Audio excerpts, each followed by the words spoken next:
నవ్వులాటేనా? తామేం చేసినా నవ్వుతారనే అపనమ్మకమో లేక తాము చేసిందే కామెడీ అన్న ఒళ్ళు బల్పో కానీ ఈ మధ్య కొందరు స్టాండప్ కమెడియన్లు ఇష్టం వచ్చినట్టు నోరు జారుతున్నారు. తాజాగా స్వాతి సచ్దేవ అనే ఓ మహిళ ఓ షోలో ఏదేదో మాట్లాడేసింది. ఫ్యామిలీ రిలేషన్స్ ని ఎగతాళి చేసేలా వ్యవహరించింది ఆమె. దీంతో నెటిజన్లు ఒక్కసారిగా భగ్గుమన్నారు. ఇంతకీ ఈ లేడీ ఏం మాట్లాడింది? ఇలాంటోళ్ళని ఏం చేస్తే కంట్రోల్ అవుతారు?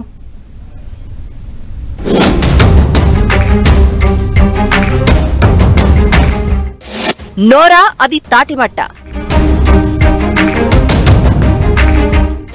స్టాండప్ కమెడియన్ స్వాతి సచ్దేవపై సర్వత్రా ఆగ్రహం.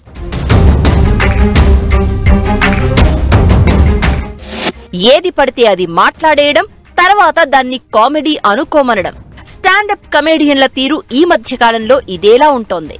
ఇప్పటికే ఇండియా గాట్ లాటెంట్ షోలో చేసిన వెధవ పనికి రణ్వీర్ అలాబాదియాపై విమర్శలతో పాటు ఓ రేంజ్ నిరసన వ్యక్తమవగా తాజాగా ఆ కోవలోకి lady standup comedian Swati Sachdeva చేరిపోయింది.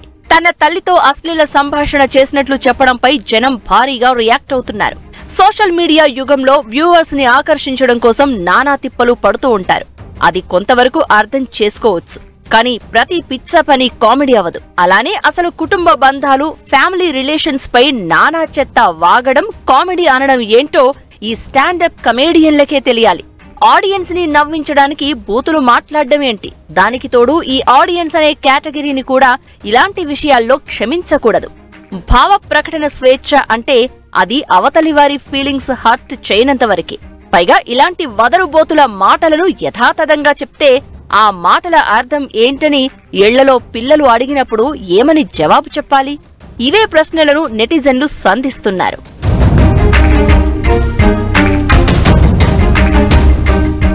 కొన్ని టీవీ షోలలో హాస్యం పేరిట వెగటు వాగుడును అనుమతించడమే ఇలాంటి పరిస్థితికి మూలమనే ఆరోపణలు ఉన్నాయి. ఓ 4 గోడల మధ్య కూర్చుని ఏదేదో వాగితే కొంతవరకు అర్థం చేసుకోవచ్చు. కానీ దాన్ని సమాజంలోకి వదిలినప్పుడే జాడ్యంగా మారుతుంది. ఏదైనా కొత్తగా ట్రై చేయవచ్చు, కానీ ప్రతి చెత్త కొత్త కాదని, కామెడీ కాదనే సంగతి గుర్తుపెట్టుకోకపోతే దానికి వ్యతిరేకత అనేక రూపాల్లో వ్యక్తమవుతుంది. ప్రస్తుతానికి ఇలాంటి వదరుబోతుల జోలికి జనం పోవడం లేదు.